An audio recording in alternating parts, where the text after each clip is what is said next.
It'll get in there. It'll get in there. It always does. I always have that screen in. You can see your frame. Always. I can't tell on my phone. It looks. Yeah. Okay.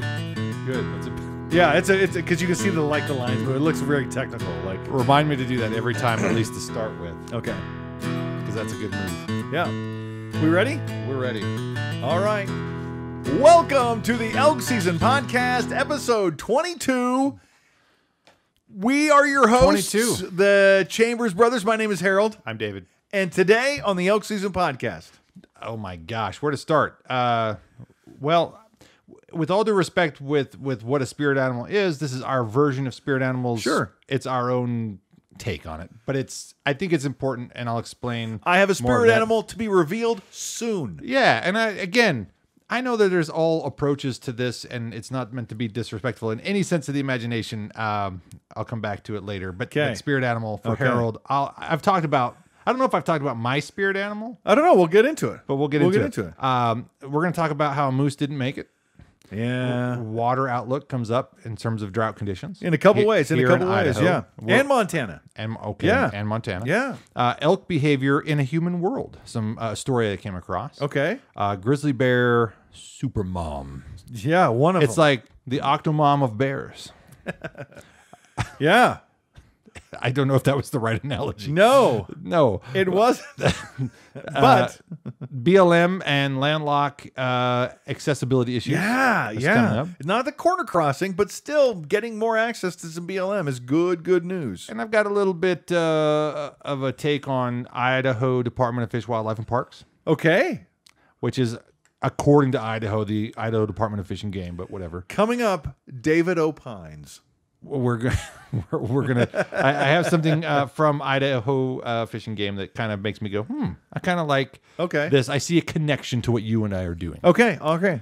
And there's another story that I came across that last week. I forgot what it was, but anyway. So there's all of that and probably more, which is probably what you're not looking forward to. The more, but we'll get to all of that. It is all the more. All the more is good. It is 82 days until elk season. Today is June 9th.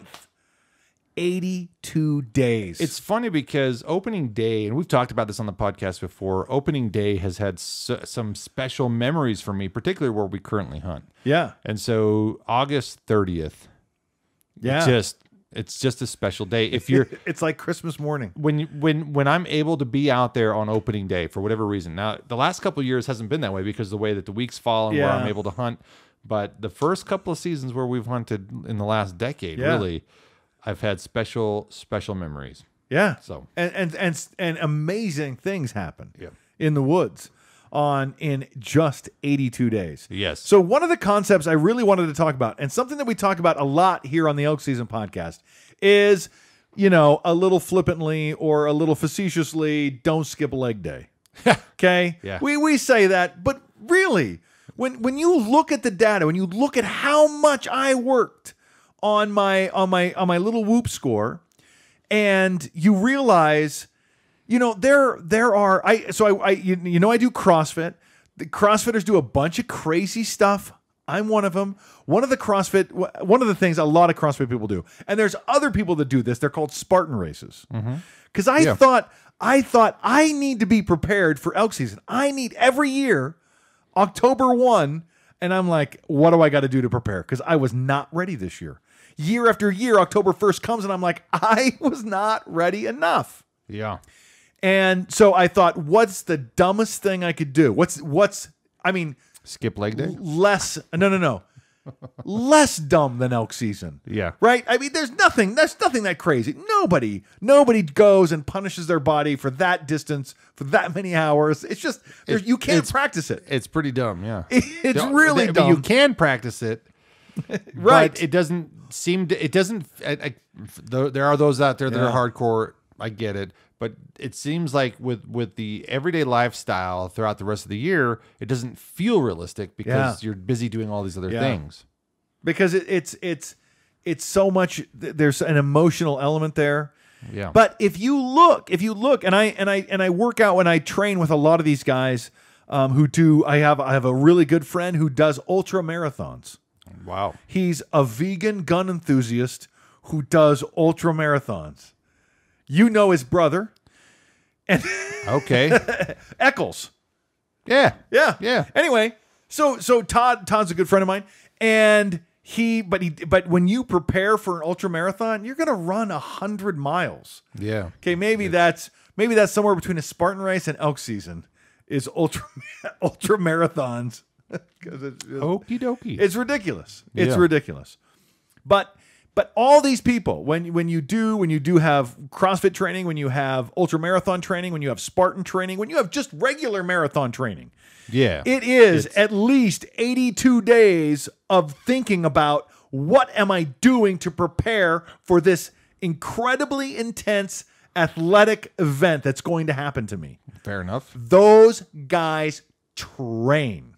Yeah. And when I heard, I ran into an archery hunter on the hill, a traditional archery hunter on the hill who knew a guy that we found his camera. That story is going to be coming in. But he had killed his second bull elk in the same week, in the same draw that we hunt. Wow. When he left that day, when I left my window down, Yeah. was that it? Was That was last week. That was the last week conversation. Yeah. But that day I came up there and I met you, and Yeah. So he had left by the time you hit there. That guy's leaving with his second. And his buddy tells me on the hill, he goes, "Yeah, I come out here with him, but I don't hunt with him because he's in so much better shape. He rides his bike every day. He really pushes and punishes himself to prepare for this adventure." And then we ran into him last year. Yeah, we as did. well, and we had a good conversation about Yeah. that. And he talked a whole lot about his history and why he does what he does. And that Fitness. I think it's really cool. Yeah. His history, his life story, just an inspiring guy, really. Yeah. And doesn't look like any other hunter out there, and that's something I aspire to be, something different than every other hunter. And I've taken some cues from him. I have several things that I do that I'm trying to emulate. I'm probably way far off, but at least I have this guy to sort of look up to. And I don't know that I was able to come across that way last time we talked, because I think I was having a back issue that day. Yeah. I was having a hard time standing there talking to him. It can make you grumpy. Back issues can suck. We've had let's get our back issues out of here for this summer. Yeah. Let's just keep them moving. I wore a back brace to mow my lawn last week. Oh, man. That's a dad move. On Monday, yeah. It's a Tuesday, dad move.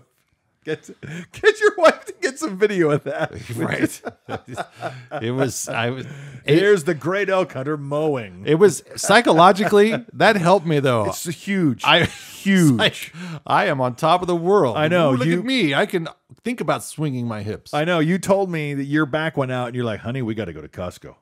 I need to put in some miles. And I'm like, that is exactly what I do. Exactly. And it turned out it's air conditioned. Yeah. There's stuff I don't mind seeing. I have a cart to hold me up. I have a cart to hold me up is a big one. So that's a super dad back move. Yeah. Let's go to Costco. And I realized that's not what I needed. At the end of the day, I've learned some things about what was wrong with my back and how to get it fixed more quickly.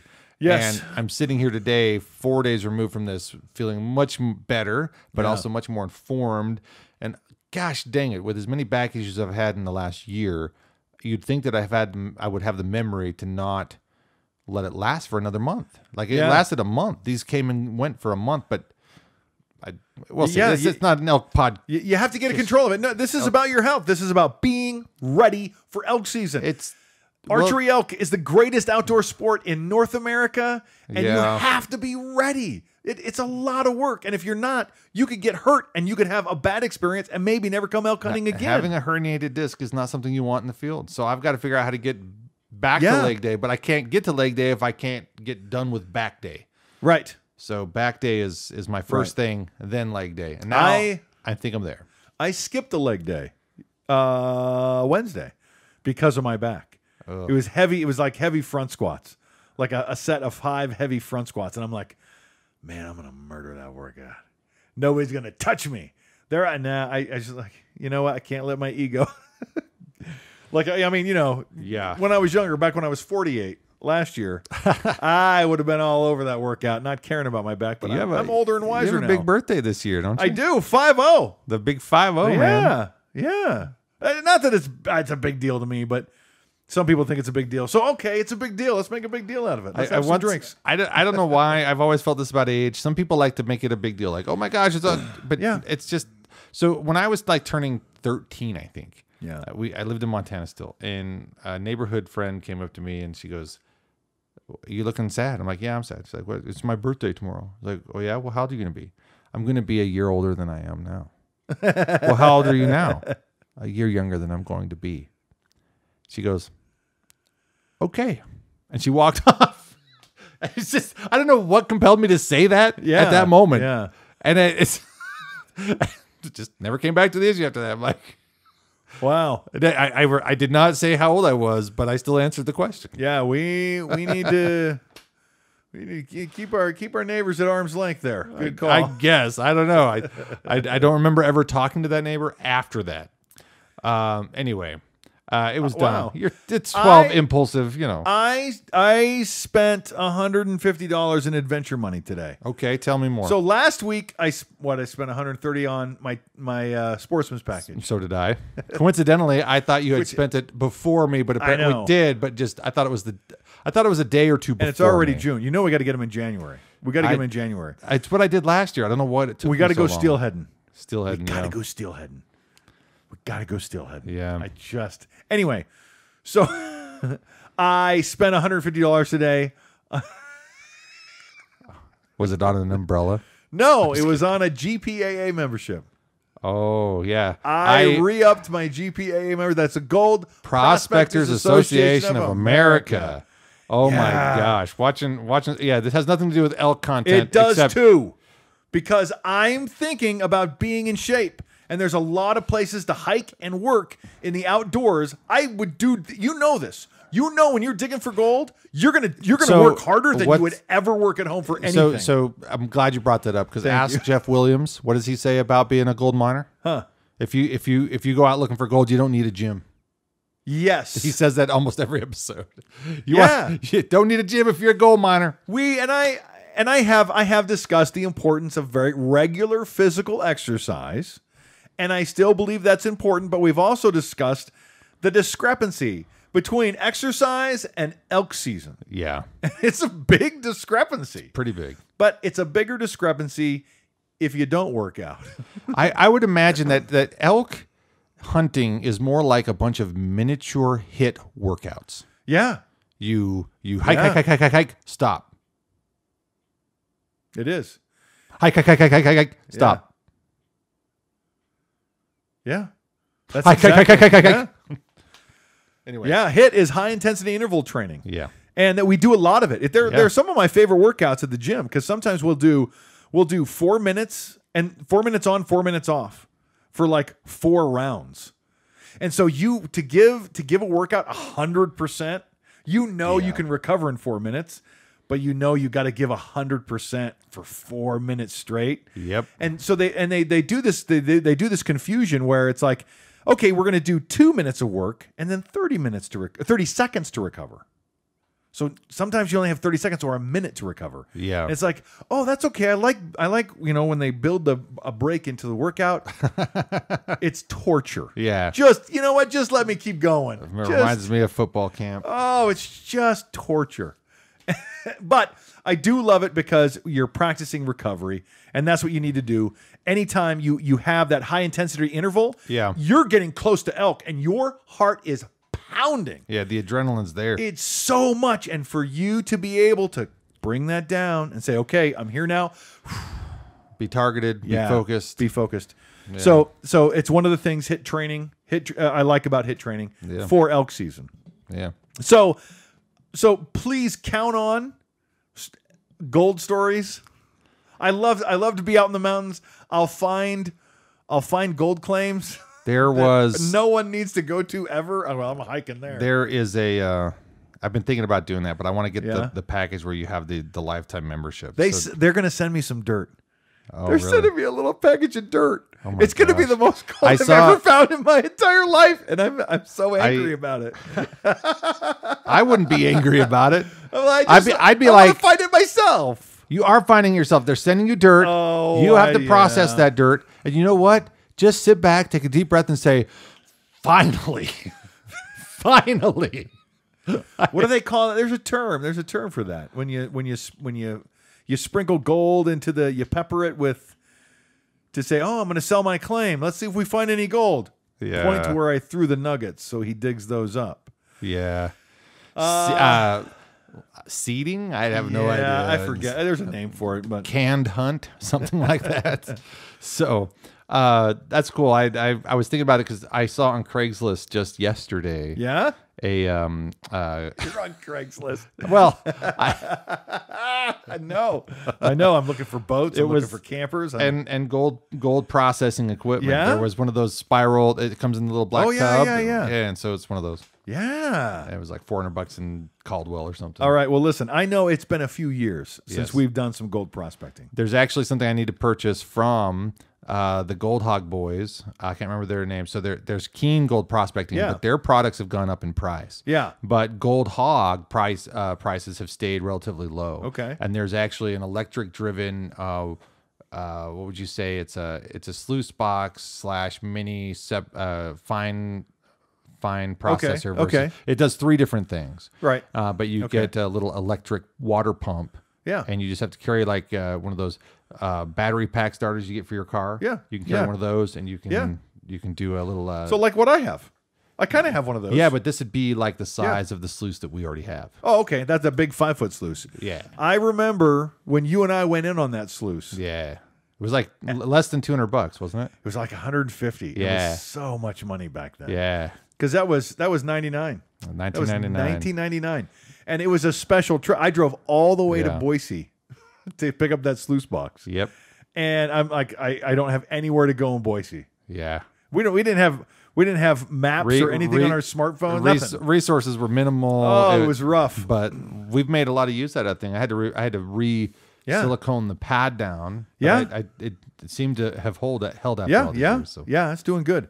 And we've learned a lot since then, and we still have that sluice box. Yeah. And we need to get in. We need the thing about what I want to get from Gold Hog though is it's got legs built into it. Yeah. And that way you don't have to worry about the level of the creek. You can just put it in the. And we could probably retrofit and build our own version of that with what we have. But why? If it's there and it's like $400. It's $400. Then we tried to make a preformed dam to widen the mouth to build that up. What you need is a steady amount of water at the right pressure with the right angle of drop from the front to the back what we could have used? box.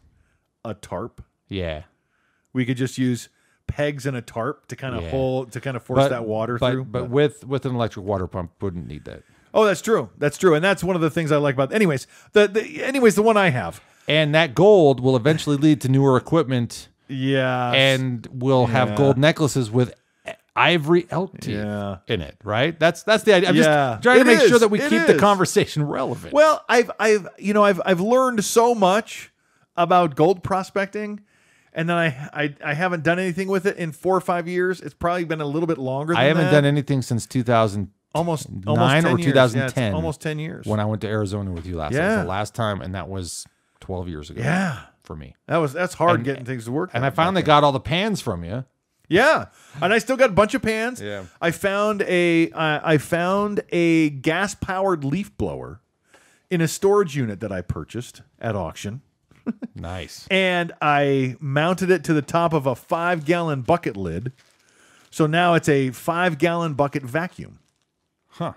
So I can go places where they don't have water, and I can get into the bedrock and then process the dirt somewhere else. Nice. Anyway, so I'm excited. I'm excited about having some adventures. I do have to go out and put. I priced some trail cameras this week too. Some really nice stealth cams, and I want to get up for a scouting report. I want to do that, and I want to do more fly fishing and more drone flying. And have some more adventures because summer goes by so fast. If you don't do something, it's already mid-June. I swear. I know. I got a trip to DC coming up. I got the family camp out coming up. Are you going to that? You know if you're going to that yet? We're gonna try. Okay, we're gonna try. There's a hike I really want to do. The first backpack hike I ever went on with the Boy Scouts. It's right on the backside of Canyon Ferry. Huh. It's 3.6 miles. Might be the one that I did with them the one time I went. Yeah, maybe. But anyways, all right. So there's lots of adventures to have during the summertime. We've talked about adventures on this podcast before. So far, 0 for 0. We haven't made any adventures yet. Zero for 0? I don't know. However many adventures we've had, 0 for X. So X means however many. Gotcha. I said it really awkwardly, and I was trying to back out, but you took notice, and I have to qualify what I was trying to say. And I should have thought about it before I said it. Anyway, yes. Let's talk about spirit animals real quick. Yes. Your spirit animal. Tell me the story about how you got your spirit animal. So I'm not going to tell all the story, but I will just say this. So I was in a band for many, many years, and you get to know your brothers in band, and you start to joke around and like, well, what kind of animal would you be? And so, it was one of the band members was a wolf, and one of them was a coyote because he's a trickster. One is a beaver. Yeah. Okay. So we had a drummer. I really liked. So our last drummer we had before the band eventually dissipated was, he got in there. It seemed like it was going to fit. Things were going pretty well.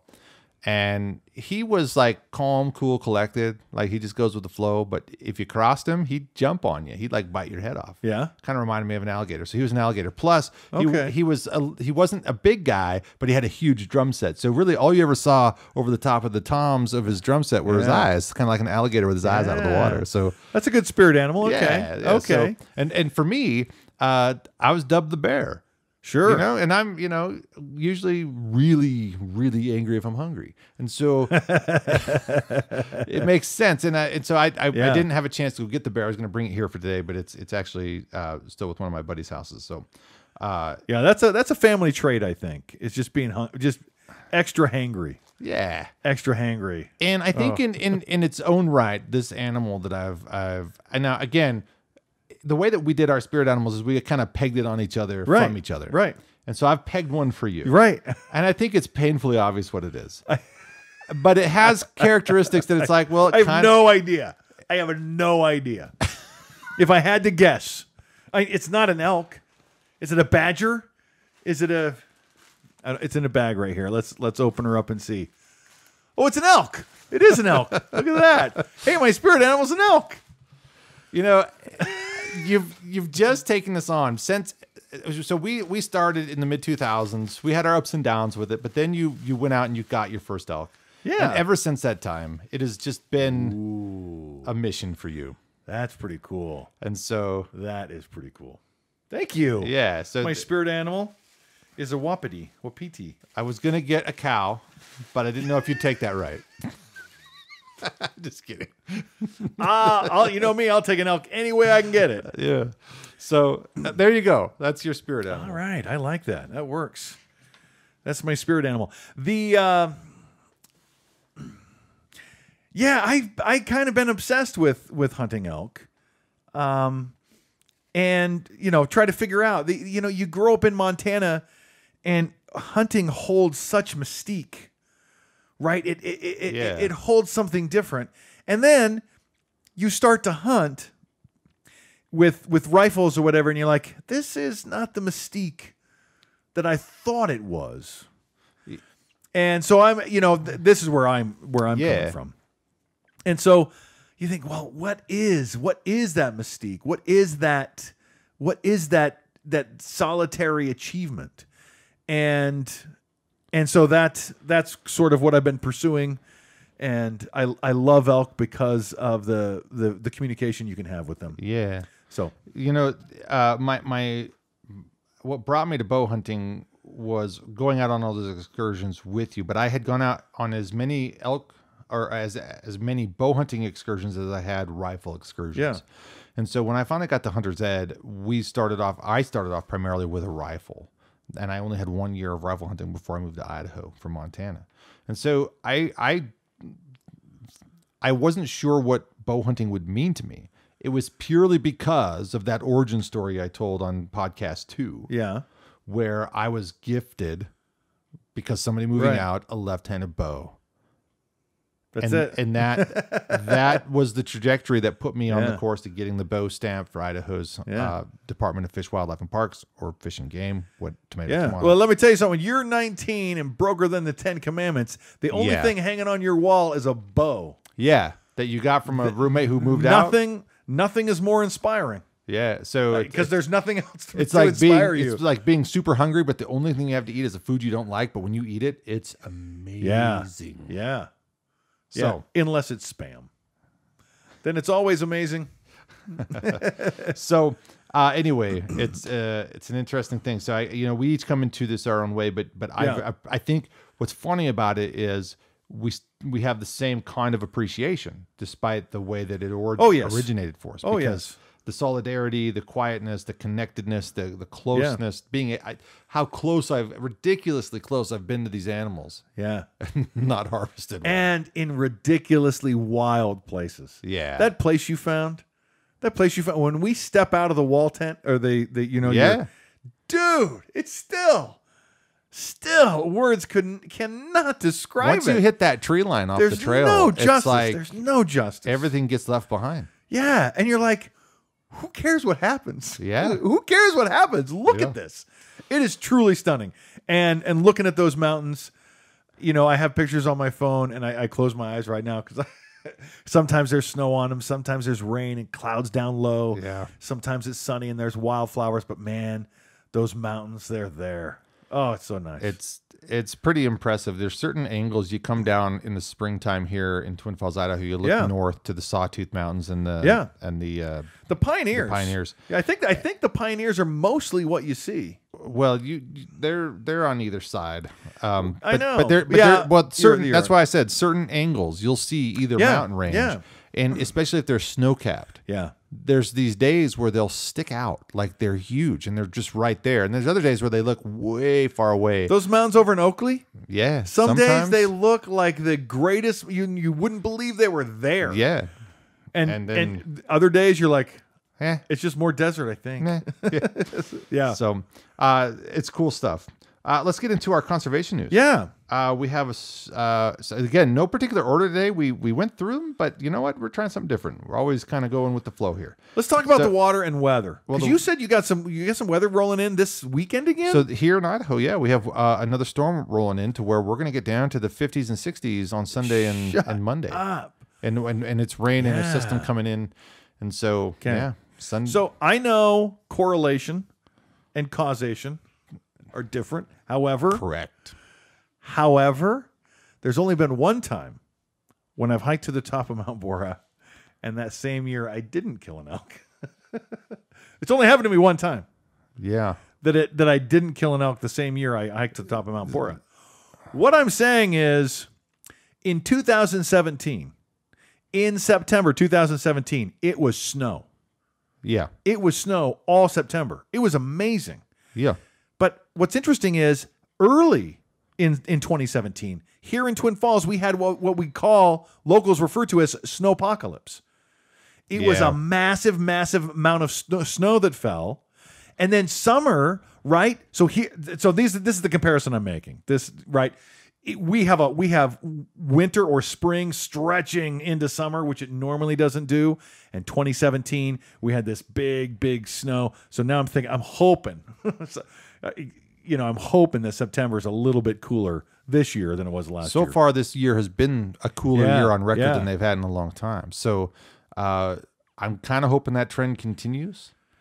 We haven't had too many hot days yet, and it's almost mid-June, and so hopefully, cautiously optimistic. Very nice days, but some good storms and some lower temperatures that come and go. Yeah. So the snowpack, according to KTVH, wherever that is, Helena. In Helena. It says Montanica. I probably should have put two and two together. Snowpack compliments of KTVH TV and Curtis Grevenitz. Incredible snowpack, snowmelt, and Phil's Dam. So we having a similar situation here. In fact, So it shows that we're at or above 100% of capacity in all of Western Montana. And here in Idaho, a lot of the reservoirs back west have already started to hit capacity, or will hit capacity in the next few days.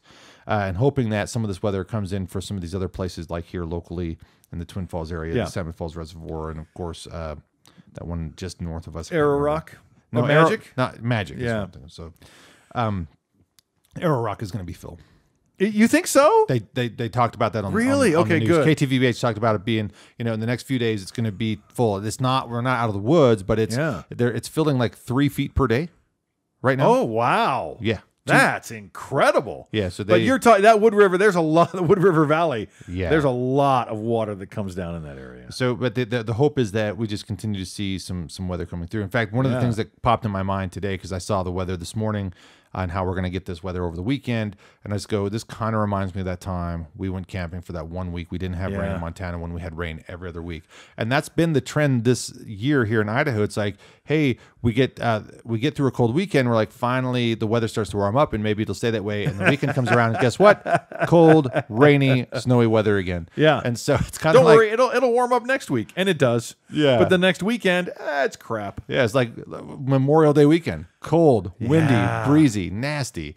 Last weekend wasn't too bad, but this weekend, Sunday's going to be a little bit breezy, cold, and not necessarily as friendly as it could be. So, but it's all positive in the big scheme of things. We need the moisture, we need the water. Very much. We're very fortunate much. because, you think about Lake Powell and Lake Mead right now. They're in dire straits. Yeah, and that brings up another really, really not important point that I wanted to make.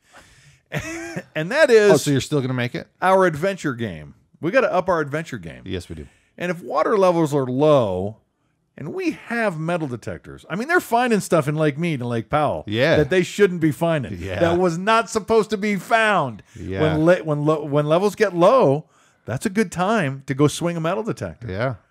There's supposedly a gold cache out there in the Salmon Falls Reservoir area. Yes. I read about that story. If you heard about that story, it was probably from me.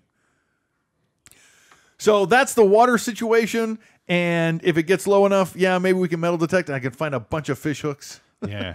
That's what I need. Speaking of low water. Okay. I would imagine that the person who was in this vessel was in some low water. Yeah. And they got stuck in the mud. They left there, became a bog, and 1,200 years later, we found it. One of the stories that I love the most is the story of America over the past 15,000 years. And it's I'm still learning about it. I don't know the whole story. I've started a new book called The American Serengeti. Okay. And understanding our Great Plains and a lot of things described in the American pronghorn, the grizzly bear, deer and elk, and so they're giving portraits. They're giving portraits of these animals that are for the past 25,000 years. Let's talk about the pronghorn. 25,000 years ago, the pronghorn was this. The pronghorn has this as predators, and this as predators, and this and this and this as competition. The pronghorn is the second fastest land animal on the planet, behind the cheetah, and has no natural predators after 6 months. After 6 months. 6 months old. After it's 6 months old. It's old enough, big enough, strong enough. It's fast enough. It can outrun everything on the continent and could for hundreds of years. Wow. There used to be giant cats, really fast cats like another kind of cheetah. Yeah. That was here, but it went extinct as well. Interesting. So I don't know why I never thought that the pronghorn doesn't have any natural enemy. I mean, doesn't have any natural predation. Once they're fast enough to outrun everything, okay, all they got to worry about is fences because they cannot jump. But here's the thing: a lot of the Native American tribes thought pronghorn meat was right up there with the jackrabbit. True story. He goes, we need 16 jackrabbits, only 16. To make one antelope, to make one pronghorn. And you know what? Jackrabbits are just easier. So, but there are ways you could trick the antelope because they're very curious. Mm-hmm. And I think Teddy Roosevelt killed. No, maybe it wasn't Teddy Roosevelt. Maybe John Muir, somebody famous, got one close enough to shoot at least by laying on his back on the ground and kicking his legs up in the air and like wiggle them back and forth. And he got an antelope to come in almost close enough to kill. You can't do that now. It's illegal. It's called flagging. Oh, because they're so curious that they will come to you. wow. Yeah, I don't know if we have never tried that. A lot of guys when they're Maybe that's a good thing. well, we wouldn't shoot one, Yeah. right? But you can try it. You can flag them. You just can't flag them and kill them. So, but it would be interesting to see. Oh, antelope's like, oh, let's go see what that's about. So, and pronghorn hunting is a big deal in the West. There's some. They're really interesting animals, and we've talked a lot about them. And they used to have huge numbers, and horses. The Mustang. I know they're not indigenous, Right. but they belong here. Yeah, there was the Hagerman horse was an ancient horse. So they make the argument of, well, the horses died out, but they probably shouldn't have, and then horses came back and did really well. Yeah. And so that's not the same horse, but they don't belong here, but they kind of do.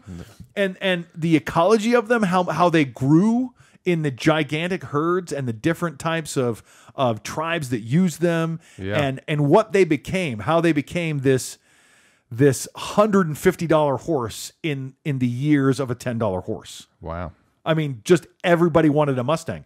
When we found out that there were millions and millions of horses, domesticatable horses, the East exploded with demand. Wow. On the other side of the Missouri, they had no idea. We have this many work. That's a lot of work that can get done. Yeah. That's a lot of work that can get done.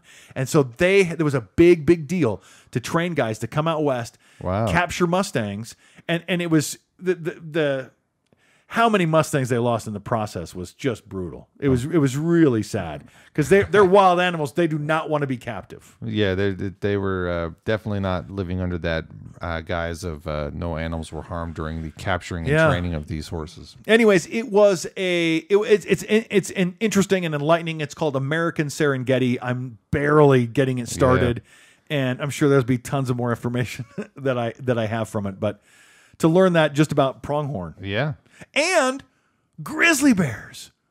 Oh my gosh, 4,000 grizzly bears harvested out of Utah in a year. Dude. 4,000. Can you imagine? We're a little safer now. What a restored ecosystem would be. No, they also talk about how the grizzly bears just got a bad reputation. Yeah. I mean, like a pit bull. Pit bulls are nice, except when they attack. Well, same with grizzlies. They're good. They're good bears. We need them in the ecosystem until they get in your kitchen. Yeah. Then it's bad news. True. So yeah, wolves and grizzly bears have a bad reputation. But I think last week we talked about the S-curve population growth. Yeah. And I found an article this week where it talks about, hey, I think we're in the beginning of this S-curve. Okay. Just like we were talking about. For humans? For grizzly bears. Dang it. Yeah, we're at the beginning. We're not in the beginning of an S-curve for humans. I hope we're towards the end of that S-curve. we should be. We should be. I like your optimism. Anyway. So we'll come up to that when we get there because I don't know where it's at, but I do have it's in there somewhere. I do have this custodian locking a cougar in a classroom. Yeah. So that's smart, meow. Yeah. You're welcome. I know. I like the alliteration. I think we can improve on the alliteration. Yeah. Custodian, classroom, cougar. Yeah. Cleaner, kindly. Yeah. I don't know. There's something there. But it almost is. It almost is if you just read it. Janitor corrals curious cougar in an empty California classroom. Custodian corrals cougar in a classroom. Anyway, so mountain lion is a thing. We have another mountain lion story. I think we have a couple more, one or two. Let me flip through here. If you find one, because it's very relative. Having a cougar in a high school. So take action, support increased mountain lion harvest in Blue Mountains. Yeah. So this is the Blue Mountains. This is over in Oregon and Washington, right? The Blue Mountains, I think, kind of more. We were in the Blue Mountains prospecting. Were we? Some spring on some crazy adventure. In Oregon? Yeah. I thought those were it was the Eagle River, wasn't it? It was the Blue Mountains. It was the Blue Mountains in Oregon. Okay. But yeah, I don't know. It's been a few years. That was 2008. No, that was 2007 or 2006. Okay. It was 2006 or 7. It had to have been 7 because it was probably spring. 7. No, because in 2007 spring, I No, it was spring 2007. Yeah. Yep. It was Okay. March. I'm glad we nailed that down. Yeah, we had to. Yeah. Anyway, what the hell was I talking about? Blue Mountains. Anyways, so the Blue Mountains, and they're talking about how the population of predators really, really prey on the young. Yeah. I mean, springtime is a big, big deal. So for if predators. there's a heavy snowpack, it's really easy. Yeah, and you have all these. You want to increase. We don't want to kill every mountain lion. We don't want to kill every wolf or every bear, but we want to make sure that there's a healthy population of predators. But we need to keep that in check so we can continue to hunt. Like we've said consistently, I think in the podcast, is active management of our wildlife, being good stewards of the world we live in, to be predator control. Yeah, to be what's the word I'm looking for?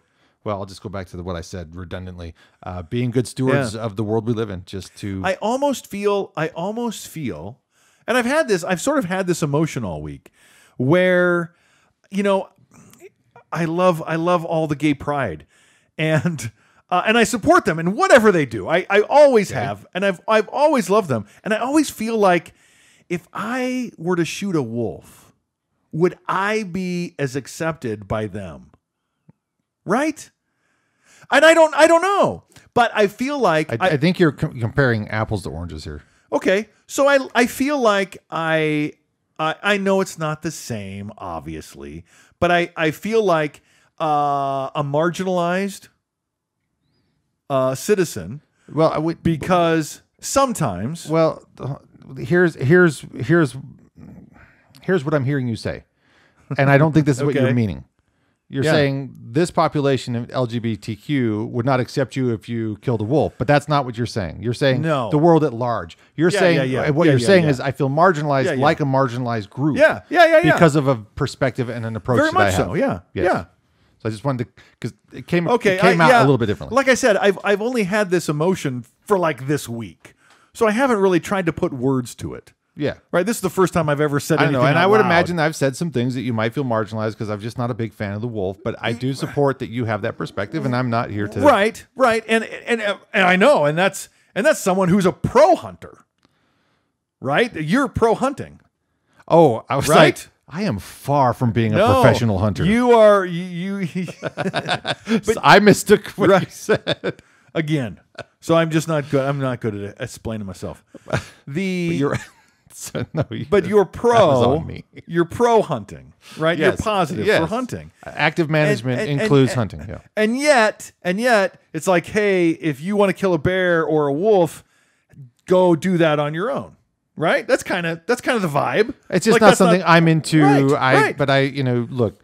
You helped me gain some perspective when you said, look, active management can't just be for one species, and you're right. So I get to pick and choose what I want, and I'm glad for that, but at the same time, I recognize the need. Active management should include active harvesting of other animals, including predator management. Predators. Yeah, just predator management is all. Predators. Predator and prey. So the predator management issue is fun. Are you going to... Boom, boom. And the light flickered when I did that. The predators in the room. So, anyways, it's hard to put words on. It's hard to put words. Obviously, I wasn't very good at it. I think the question I have for you though is, it sounds to me that you have the fear of being marginalized. Have you been marginalized? No, but I see others, right? When I'm in conversations, like, oh, this person does this, that person does this. Well, I'm not going to tell you what I do, because then you'll crap all over me. Yeah. Right. So it's kind of like if you're a dentist and you go to South Africa and you harvest some animal and maybe there's people who are doing it illegitimately, but I believe some people are doing it and but they understand or have the perception that they're following whatever the laws are of that country and that place, and then they get canceled for it. I think that's the problem with. So hunting has a bad rep because of things like that. Yeah. Have you ever heard the Radiolab story on that hunt? If you're familiar with Radiolab? Yeah. Incredible radio series. The story. You talking about the rhino? I don't remember. Oh, it was a dentist guy. Was it the dentist from Minnesota? Yeah. Radiolab did a great. If you are a hunter, and you're like, yeah, I'm not listening to some liberal program. No, it's okay. Radiolab's was really good. So the thing about this this rhino hunt. First of all, a rhino when he's a rhino can be old and non-reproductive. If a male rhino is old and non-reproductive, he's too big. He's too big of a bully, and so he keeps other males from reproducing. Yeah, right. He's not a productive member, and so you have this gigantic game preserve in Kenya or whatever, and they're like, "Oh my gosh, we need money so bad." You know what? America's full of rich people. So let's auction this off as a hunt. So they auction it off, and the dentist is a friend of the guy who got this hunt. Yeah. He says, "Listen, I just need you to make the opening bid. That's all I need. Please make the opening bid. I'm sure somebody's going to buy it." He makes the opening bid. Nobody bids anything. Wow. He has to take this hunt. So he goes and he kills a rhinoceros.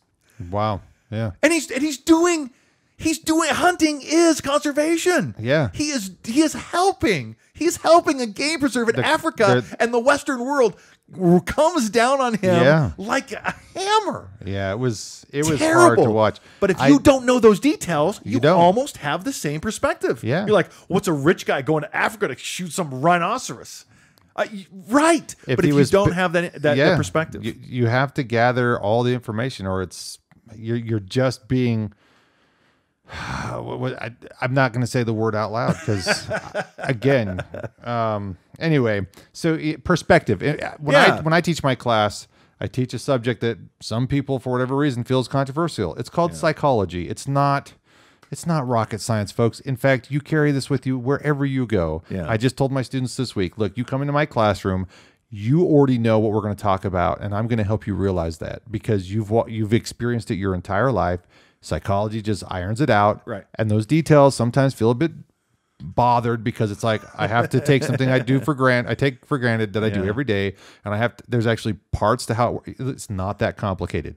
You know it, I know it, and I just try to help everybody that I teach understand that. But where the hell was I going with that? I don't know. But I've been sort of a closeted hunter for many years.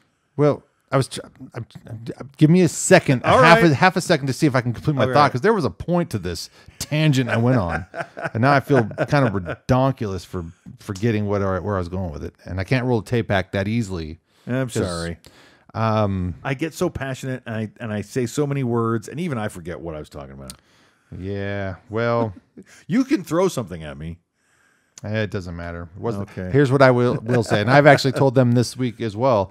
If I forget something and it can't come back to me, and it's happened to me at least once each day I've had in class, I've had 2 classes. If I can't remember what I was saying, must not have needed it that bad. That came from my grandpa. So you leave town and you don't know what you've forgotten until you leave and you're on the road and there's no turning back, and then you realize you left something super important. Must not have needed it that bad. Are you kidding me? You know what comes to mind? Stopping in Cary looking for iron skillet. That time we took our 5-foot sluice box up to Montana. Yeah. The first trip, we had to stop in Cary. It's like, what are we going to cook with? Yeah, that's right. And we stopped at that gas station that's out boarded up. It's not even a gas station. Oh, yeah. Because they actually had it was a gas station, it was a grocery store, it was a gun store and a liquor store all in one in Cary, Idaho at that time. Yeah. That's some Idaho living. That was 1999. That is beautiful. Moving forward. So just getting on with things here. Apparently elk are doing good in Pennsylvania. I guess that's that follow-up you told me to leave behind, but I brought it up. Elk are doing really good because they have active conservation.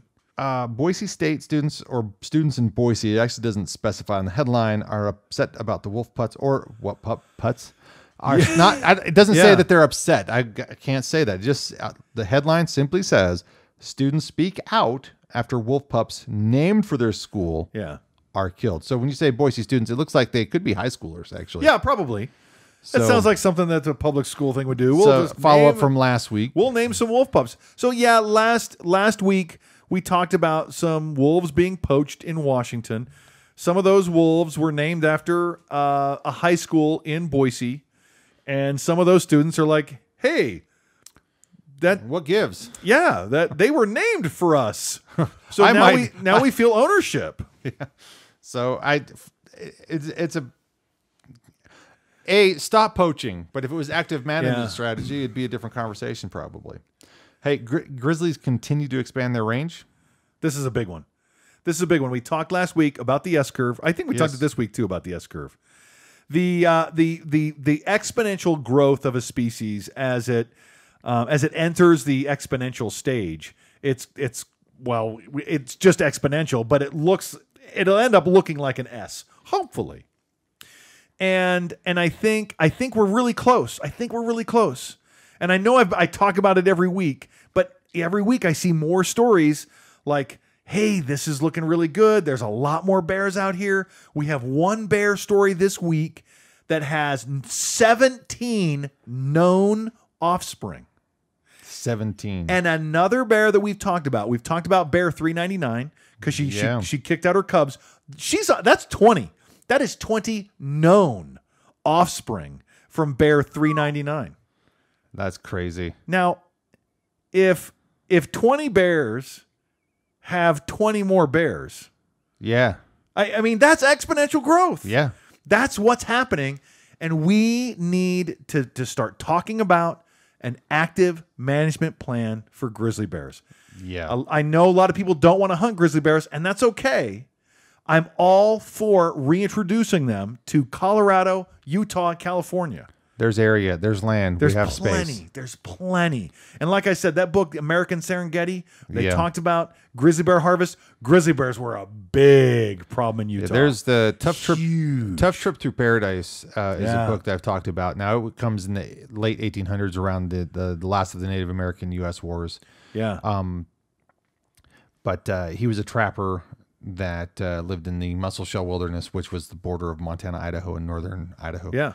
And he talks a lot about just the sheer number of animals, even though they had been significantly reduced by that point, there were still a significant number. Yeah. And so it kept going into the early 1900s. So conservationists, the need for conservation was at a sort of peak in the early 1900s because there really was a vanishing wilderness. And that continued to have trends into the 1960s and 70s. Yes. In fact, we used to have a VHS at home called Vanishing Wilderness, a documentary about that. In fact, I brought it to my 6th grade science class. We watched it in class. It was like Vanishing Wilderness. That's so cool. So, that's so cool. I'm gonna look that up. I bet that's on YouTube. Yeah, and it's an oldie, but it's okay. It's a goodie, and I think those are some of the early, let's see, what is it, like Earth Day? It was something I just fell in love with as a kid. It seemed ethical and correct to care about our land, about our earth, and to do things in a way that helps us continue it for the next generation. That show was one of those things. Because growing up in Montana, you are told every time you go into the wilderness, pack out. Pack out what you pack in. Pack it in, pack it out. Love our wilderness. Love the access that we have to this. Treat it like a temple. Treat the wilderness good. And to have something like Earth Day come along, you're like, yeah, I agree. Yeah. And that's actually something I forgot to grab a screen grab of it was here in southern Idaho. They do a yearly pickup around the canyon where we live. And so anyway, another bear story here, and then I've got one that I'll bring to the table. Bear season in the books. He wasn't a giant, but I had coming. He wasn't the giant. I had coming. The only reason I took that, I had that picture in there that wasn't supposed to be a talking point, is because it was a traditional archer named John, who killed a bear. It's not the same John, though. Not the same John. But we saw a video of a harvest of a black bear John. and a guy named John with his a traditional recurve bow, and an ivory tooth elk necklace. Yeah. And he, you know what? We did have some really good conversations with that guy, and he gave me some advice. Yeah. And I took it. Okay. And it was just this year. Yeah. What was it? 2021, actually. Yeah. He said, you know what? I always find that returning to a place I've had luck before is good for me. Huh. Right? And it was said it was said in a way like, he's saying, go back to Middle Creek. Sure. And I did. I did. Yeah. The next weekend, I went back to Middle Creek. Yeah. Yeah. Did you have luck? No. Yeah. But it's just good advice. When you hear good advice, you're like, yeah. My thing about Middle Creek about Middle Creek, it seems like the elk move through there Labor Day weekend. And you have to be there, and it's got to be timed. Yeah. And then after that, it's not for me. I don't feel it's going to provide a reward with the number of elk I want to see in a given hunt. That's why I like where we go now, because it seems like it's more consistent. Yeah. Throughout the rest of the month, but there's something about that Labor Day weekend. Yeah. And the fierceness of the bulls that come through those valleys on Middle Creek. There's some good muleys up there too. And we've seen bears. So we've seen some really, really nice bears and some nice mule deer. A bear up there. We saw a bear. Sorry, I meant some muleys and a bear. A bear. Speaking of bears, here's this screen grab I brought, and it comes back to something we've talked about before. Bear spray does the trick for a photographer pursued by a bear. Yeah. The bear spray got the bear to run off. Yeah. So, it's good stuff. Say what you look. Firearms, sidearms aren't bad, right? But pepper spray, man. But yeah, if you could trade a skunk as scent glands for a 45, I bet you he wouldn't take it. Yeah. Anyway, all right. So then we have get your deer enhancement ticket today. What's that about? New Mexico Game and Fish. You know what? That is too long of an article. Okay, let's not, because there's like 2 pages to that. Right, it's mostly words. Let me talk about this real quick, because I watched a documentary. I watched some elk content this week. A guy goes in. It was Wyoming, like big.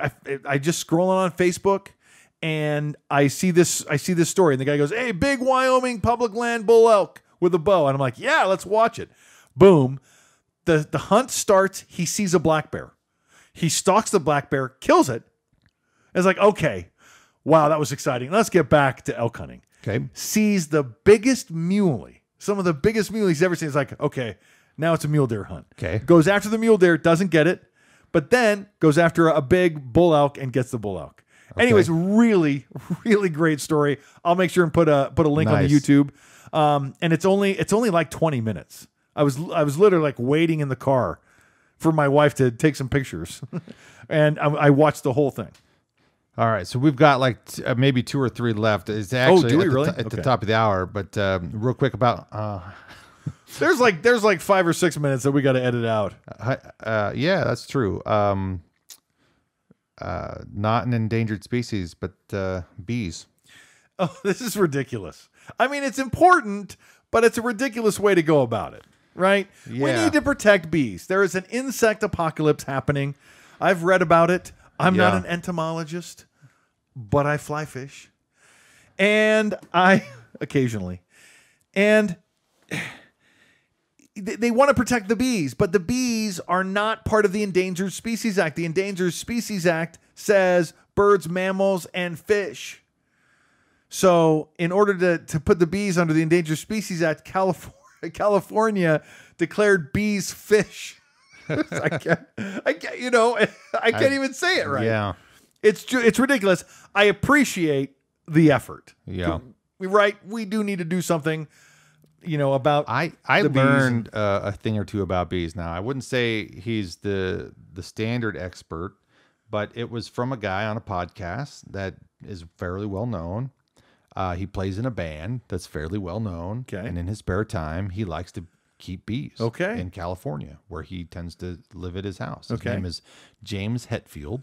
Okay. And I know him. He's the front man for a band called Metallica. Metallica, yeah. And so he spent like a good hour of this 2-hour podcast that he was on talking about being a part of this bee association, talking about the life cycle of bees and how. Yeah. And so it kind of brought some perspective to me, because many years ago I watched a show called Bizarre Foods with Andrew Zimmerman. Okay. And he goes to Taiwan and has deep fried bumblebees. And I'm thinking, okay, we need to save the bees. Why are we eating these bees? Right.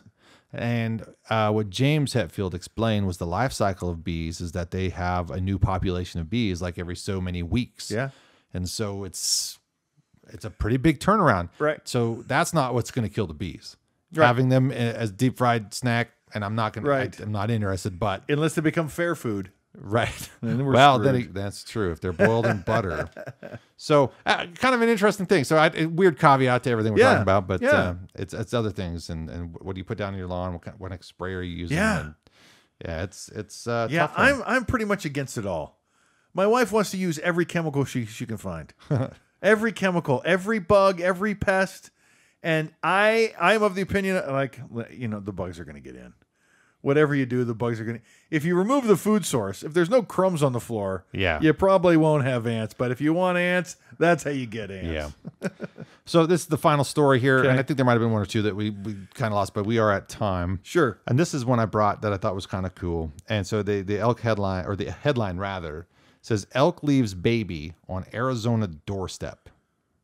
Wow. An elk cow leaves its calf on a doorstep. The surprised homeowner did everything right is the other part of that headline. Really? So what do you think they did right? They left it alone. They left it alone. Don't look at it. Don't touch it. Just go through the garage. They called the wherever it was, Arizona Department of Fish, Wildlife, and Parks. Yeah.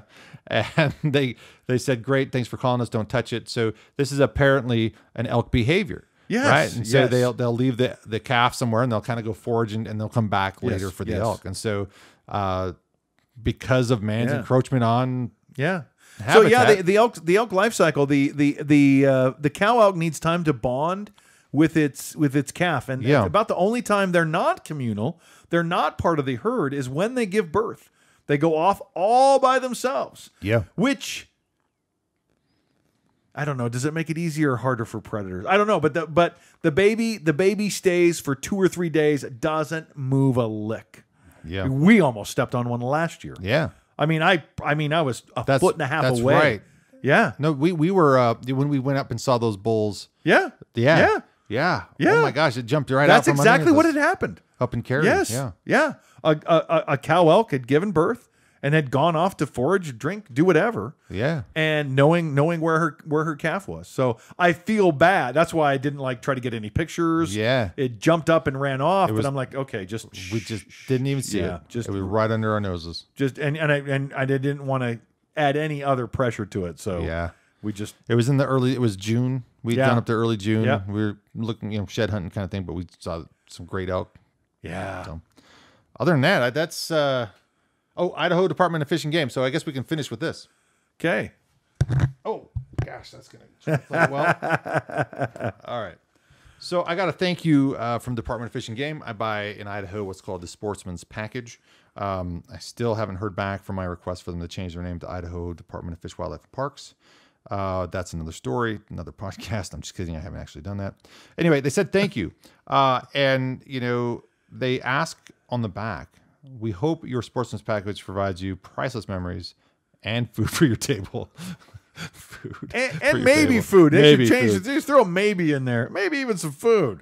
But below all of that, after they say thank you, they say, pass it on. Please consider passing on the traditions of hunting and fishing and introducing someone new to the outdoors. Yeah. And I found an appreciation for that because that's a big part of what you hope to do with this podcast. Absolutely. And so I was like, you know what? I think we have something in common with that. And I